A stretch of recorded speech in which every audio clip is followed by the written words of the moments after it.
tiempo, entonces váyanlo haciendo. Doctor, los micrófonos son tuyos. ¿Te presto este? Sí. Ah, no, pero puedes agarrarlo. No, no importa. Yo me llevo este, falta de confianza.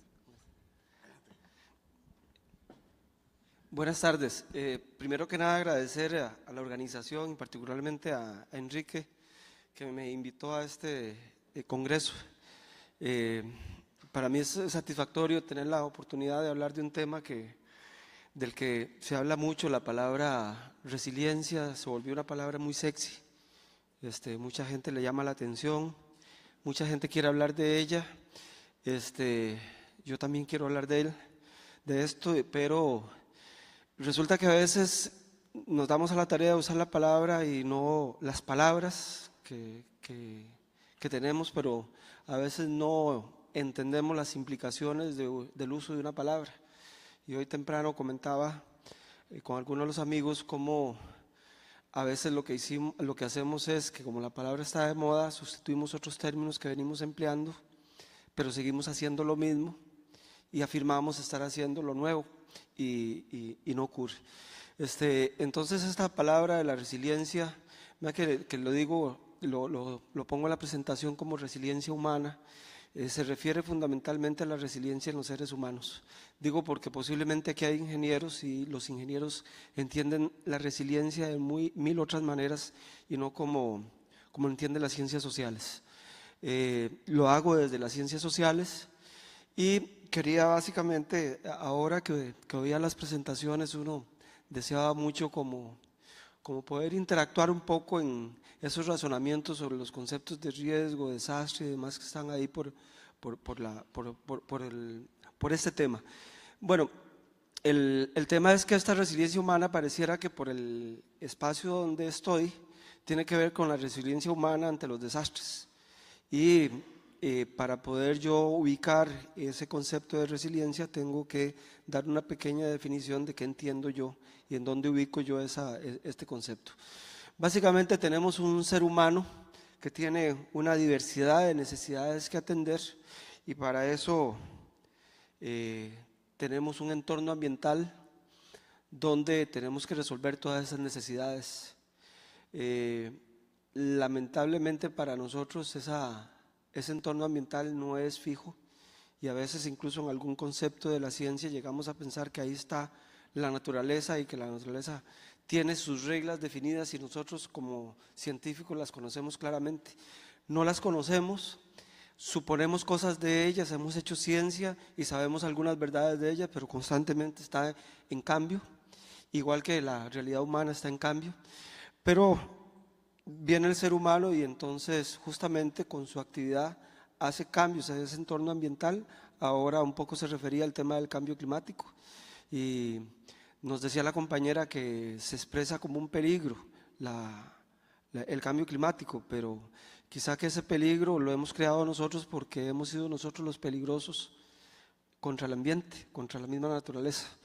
Entonces nosotros tenemos esa doble dimensión de asumirnos como vulnerables ante un entorno cambiante que no logramos controlar, pero que también debemos comprender que nosotros somos una amenaza también para ese entorno. Y esas necesidades entonces que se resuelven en ese entorno ambiental se resuelven bajo un modelo de desarrollo. Un modelo de desarrollo que, como les digo, hay una serie de intereses, condiciones, modelos económicos. Hemos creado una estructura social diferencial donde unos tienen más acceso a los medios de producción, otros solamente tenemos nuestro trabajo para poder acceder a nuestro bienestar. Y en todo eso entonces se genera una serie de condiciones de amenaza y vulnerabilidad. Algunas, como les digo, las colocamos nosotros en ese entorno y otras nos las da el mismo entorno. Y generamos condiciones de vulnerabilidad tanto para nosotros como para el entorno. Y esa es la connotación de riesgo. La connotación de riesgo, hay muchas formas de definirla, pero yo les voy a dar una que parece novedosa desde el punto de vista de las ciencias sociales, porque un sociólogo español nos plantea que el riesgo es la probabilidad, o sea, la determinación desde el acto científico, el esfuerzo que nosotros hacemos está orientado a determinar qué es lo que va a ocurrir. Es como tener una bola de cristal, es decir, si bien la ciencia ha aportado mucho para poder identificar cómo es que el riesgo se comporta, por ejemplo, ahora que yo sé que ustedes han sufrido lo del sismo, diríamos que un sismólogo debe decirnos dónde y en qué lugar ocurre un sismo. Yo les tengo que decir que desde la gestión de riesgo eso no es suficiente. Es más, desde los años 80, desde la perspectiva del análisis financiero, no basta determinar cuándo es que va a ocurrir un evento y ni siquiera en qué lugar. Porque en realidad para el gestor del riesgo, la posibilidad de aportar a la toma de decisiones sobre la situación que se va a presentar no es la determinación de cuándo va a ocurrir el fenómeno físico que puede generar un daño, sino lo relevante es determinar la pérdida que me puede generar, el daño que me puede generar. Y desde la perspectiva, digamos, muy de las ciencias sociales, si bien nos incomoda mucho que esa determinación se dé desde un punto de vista de estimación financiera, es decir, de cuánto voy a perder, también es así como se desarrolla, pero nosotros por supuesto deseáramos poder ponderar cuánto sufrimiento vamos a tener, cuánto sentimiento de duelo vamos a tener que admitir alrededor de un evento de estos, pero como les digo, es entonces el riesgo, desde la perspectiva científica, el esfuerzo que hacemos por tratar de determinar cuándo algo va a ocurrir y ese algo que se expresa como una pérdida. Y entonces, quizá desde el abordaje de la resiliencia, es muy importante esto que les estoy diciendo porque los seres humanos vivimos en una constante incertidumbre. Y el riesgo tiene como origen la incertidumbre. ¿La incertidumbre qué es? Es el no saber qué va a ocurrir. Y si ustedes sí lo determinan, cada vez de que se levantan, tienen una expectativa de lo que va a ocurrir en el día y al final del día llegan y sienten que no cumplieron los objetivos del día, las tareas del día y en visión de largo plazo, una sociedad en su conjunto tiene una serie de objetivos de desarrollo que alcanzar, pero posiblemente lo planeamos y definimos que hacia allá vamos a ir, pero en el proceso de construcción de ese desarrollo van apareciendo una serie de imponderables que hacen que esos objetivos no se cumplan. Bueno, justamente uno de los posibles imponderables que muchas veces tenemos es que ocurre un desastre, que los desastres nos limitan en términos de los recursos para poder orientarnos al desarrollo, porque cuando se presenta un desastre, los recursos que teníamos para orientarlos al desarrollo los tenemos que abocar a la recuperación, por ejemplo. Entonces, el concepto de incertidumbre es clave y en materia de resiliencia, por lo que ahora voy a señalar, también es muy importante, porque si yo tuviera toda la información para saber cuál es la decisión más acertada que tengo que tomar, por supuesto que no me limito, no tengo limitaciones para mi propio desarrollo. Bueno, no me puedo quedar en estos conceptos. Quería nada más hacerles una observación. Ustedes conocen que después de los 15 años de los objetivos del milenio, en el 2015 se planteó los objetivos del desarrollo sostenible.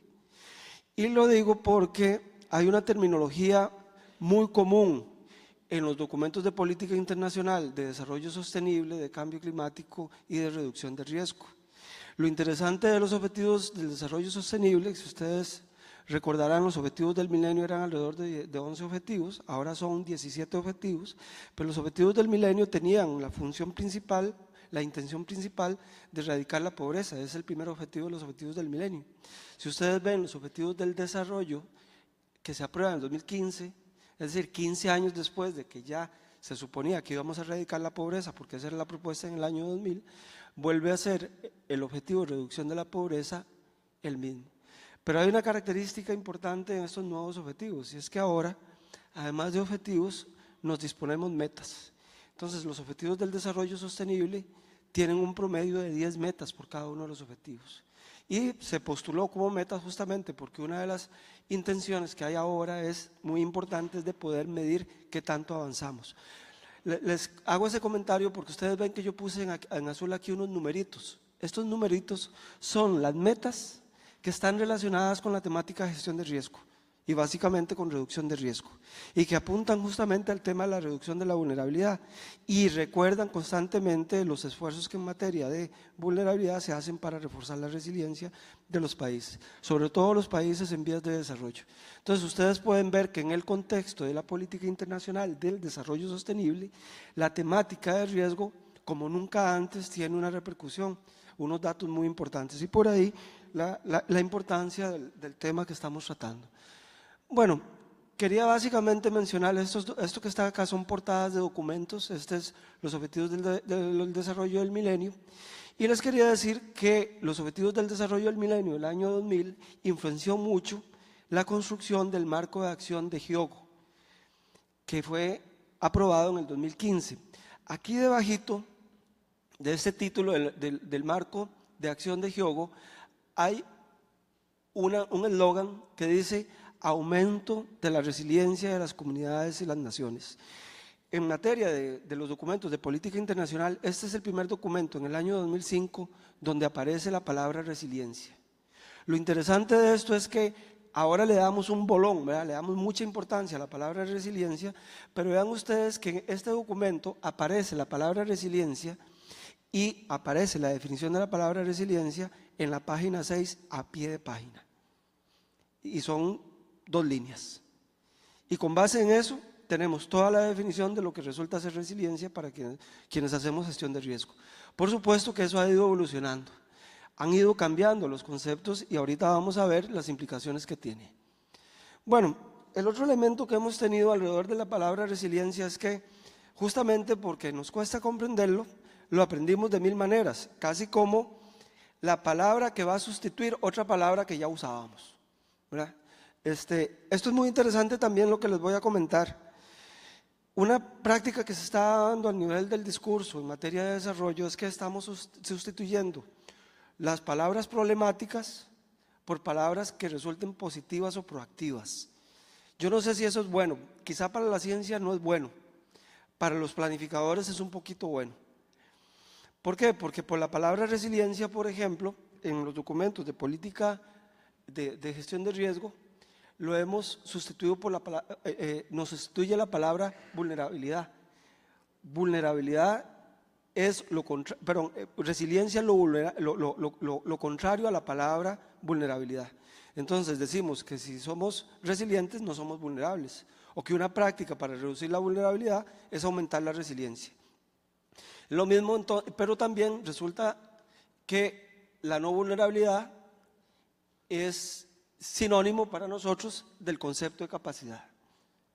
Ahora lo vamos a ver que en los documentos de cambio climático, si bien también es capacidad, también es ajuste, porque se vincula mucho con los conceptos de adaptación.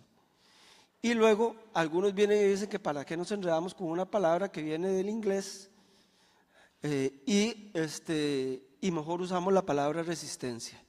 Y a los ingenieros eso les gusta mucho porque la palabra resiliencia en la ingeniería tiene mucho que ver, no todo, con el concepto de resistencia de los materiales. Bueno, aquí un poquito de definición, que es fácil conseguir en internet algunas de estas definiciones, pero la palabra resiliencia viene del latín, de la palabra resiliere, del latín resiliens, que básicamente lo que implica es elasticidad y que era utilizado en el lenguaje común como decir saltar hacia atrás, o sea, devolverse, rebotar o saltar hacia arriba. Y vean qué interesante, en un buen latín quiere decir volver a entrar saltando o saltar hacia arriba.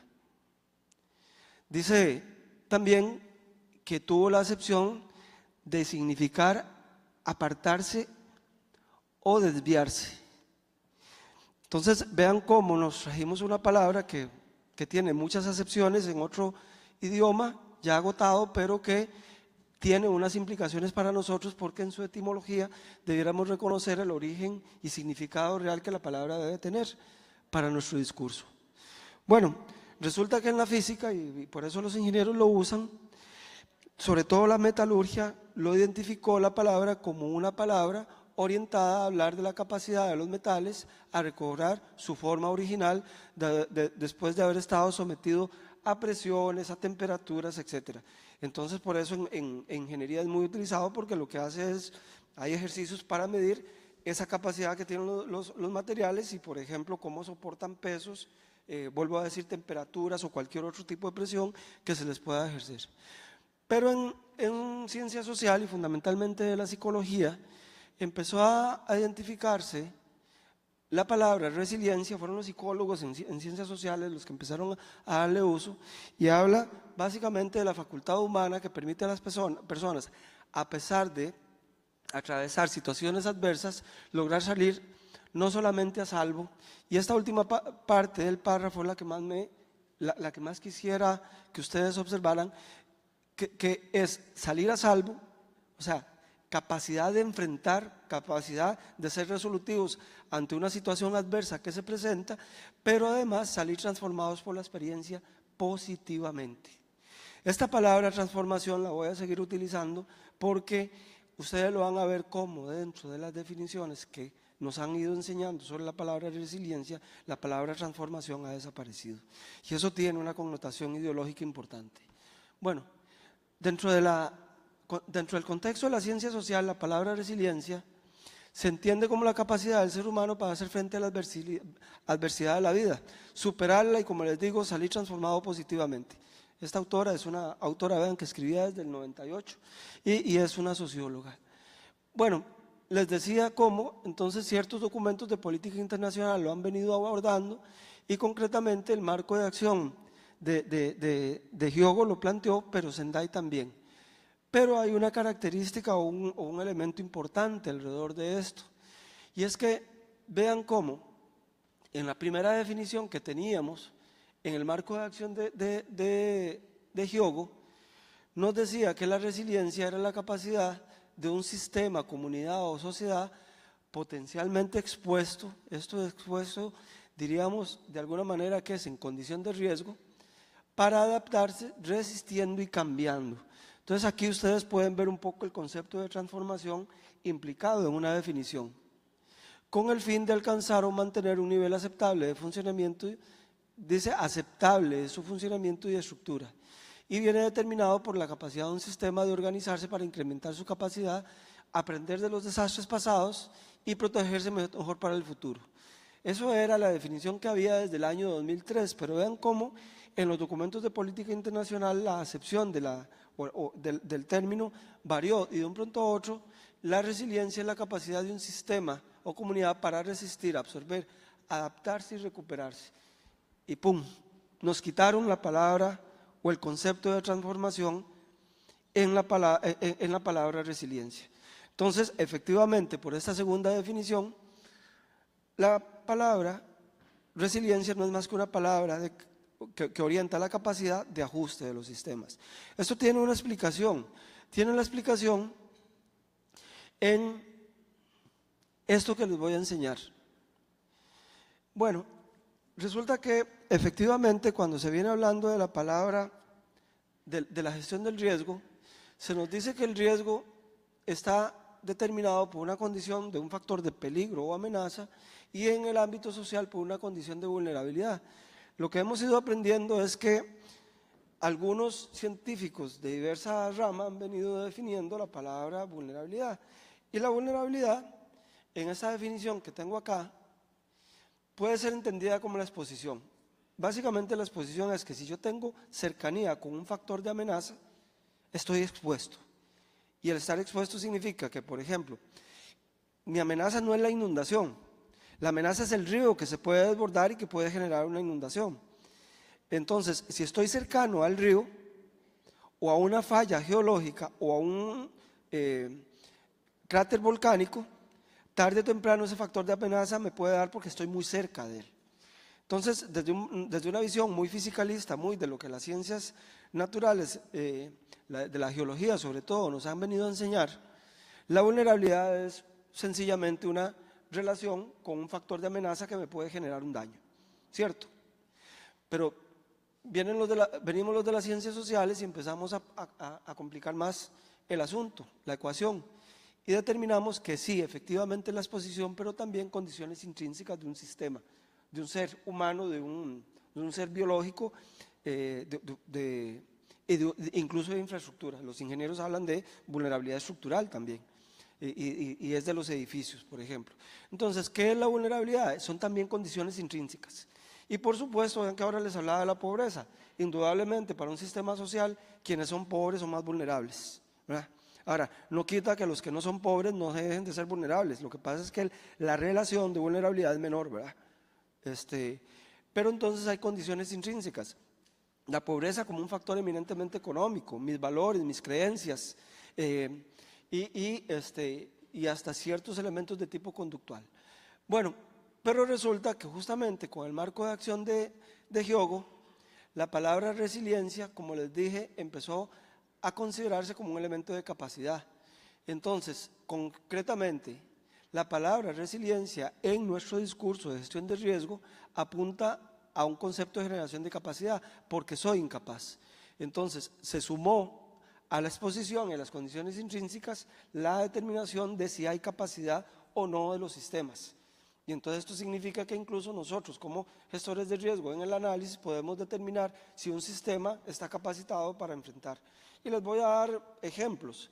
Si yo les vengo y les saludo, así, unos nombres, ustedes inmediatamente pueden venir y determinar capacidades diferenciales. Si les digo Haití, con las experiencias que hemos visto, y si les digo Chile, indudablemente Chile demuestra mucho más capacidad, o Japón, por ejemplo, para enfrentar una situación de desastre, de emergencia.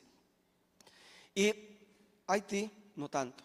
Pero, por ejemplo, en esta perspectiva que está aquí, es evidente que también hay países que tienen muchas capacidades para unas cosas, pero no para otras. Por ejemplo, cuando se dio Katrina, Estados Unidos demostró una enorme incapacidad para enfrentar.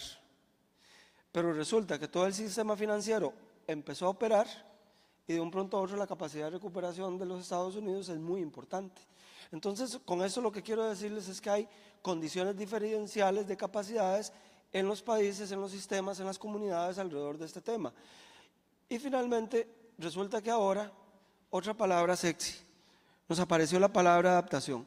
Y nos apareció por los temas del cambio climático. Y apareció también la palabra, vean qué interesante, con la palabra adaptación, así lo define el Buró de Cambio Climático. El Buró de Cambio Climático es un grupo de científicos que se reúnen y entre otras cosas que hacen de análisis, crean también una serie de definiciones y nos metieron la palabra adaptación. Yo se las pongo aquí para que ustedes vean cómo esta palabra de adaptación tiene una, ¿cómo es que se llama? Una relación muy cercana, muy parecida a la palabra resiliencia que hemos venido teniendo como concepto de ajuste nada más. Porque nos dice que la adaptación es el ajuste de los sistemas naturales y humanos como respuesta a estímulos, en este caso del clima, actuales o esperados, en sus impactos, que reduce el daño causado y que potencia las oportunidades benéficas. Entonces, aquí es donde comprendemos cómo lo que se está discutiendo a nivel internacional en materia de cambio climático está alineando el discurso también en materia de gestión de riesgo y nos hace suprimir, cortar el significado real de los términos que deberíamos tener alrededor del tema de la gestión del riesgo. Cercena sentido a muchas de las definiciones que nosotros tenemos. Resiliencia para mí, y sobre todo en mi condición de cientista social, tiene que ver mucho con una capacidad transformativa de los sistemas sociales ante el estímulo que justamente los fenómenos nos generan. Pero con esta definición de adaptación se ajusta al término, no solamente se ajustan los sistemas, sino que también las palabras.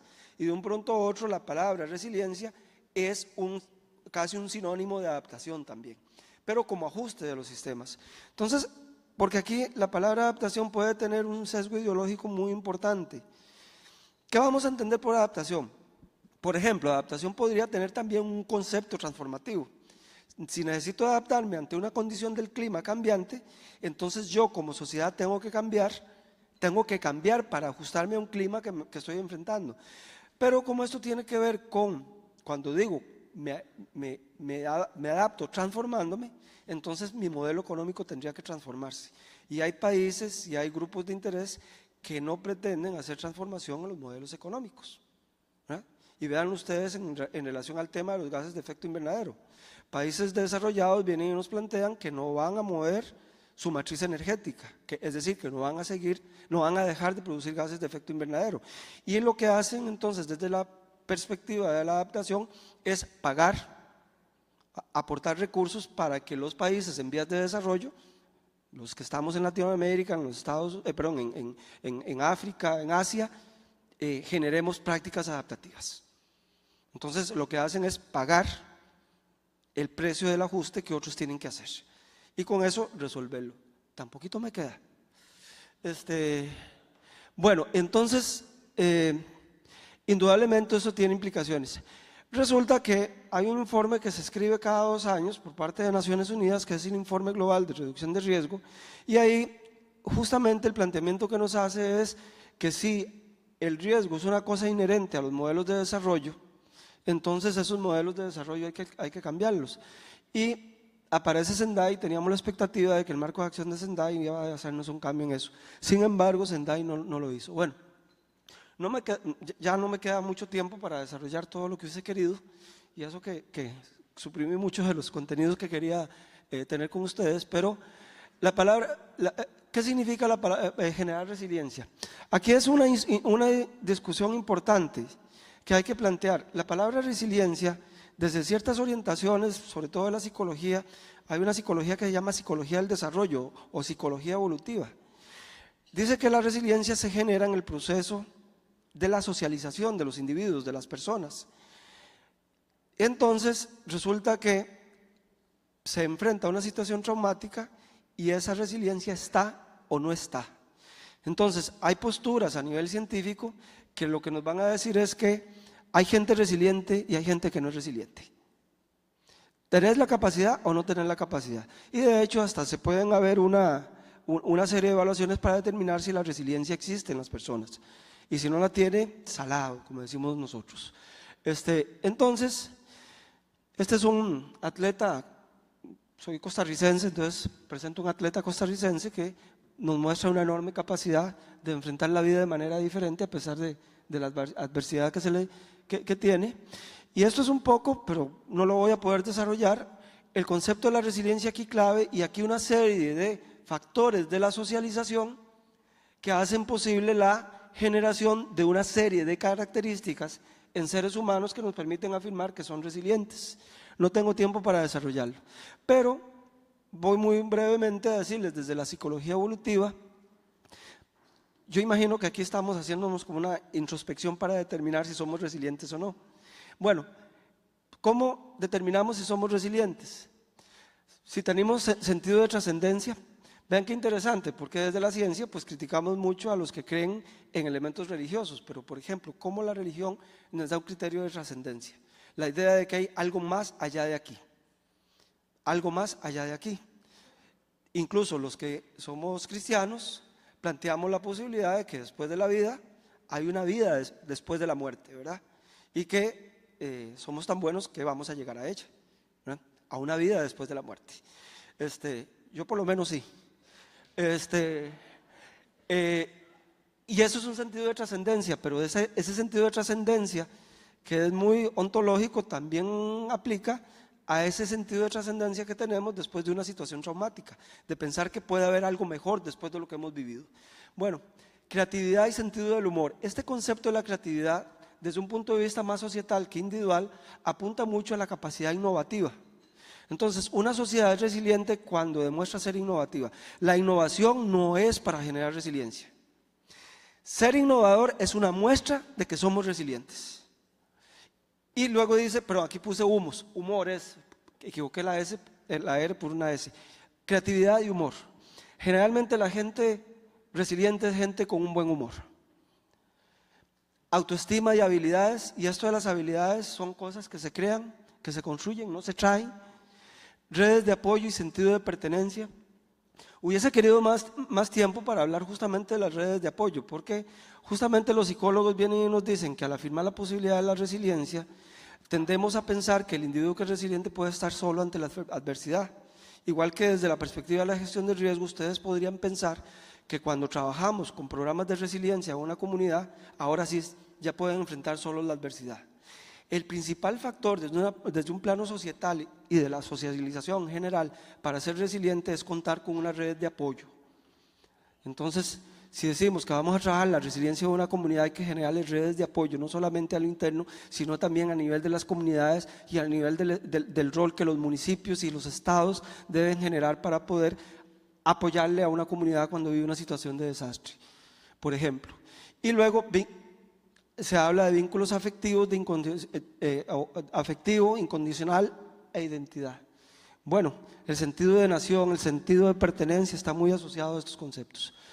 No tengo más tiempo para desarrollar estas cosas, pero también la psicología social ha planteado algunos elementos y entonces lo que ha hecho la psicología social es diferenciarnos un poco como una polaridad en términos de qué debemos encontrar los individuos resilientes y qué deberíamos encontrar en comunidades donde hay individuos resilientes. Entonces, esto es muy interesante porque podríamos decir que tenemos elementos para poder evaluar la resiliencia antes de decir que vamos a emprender un trabajo de fortalecimiento de resiliencia, ¿verdad? Bueno, el tema es si es posible generar resiliencia. Este es el tema en que me hubiese querido detenerme, pero no tengo tiempo. Y es que resulta que para que se genere la resiliencia, por lo que les he enseñado acá, hay una cosa que se llama los factores protectores. Esos factores protectores tienen que estar presentes en un entorno ambiental. Estos factores protectores para un individuo, para un grupo de individuos lo aporta la comunidad o lo aporta una nación.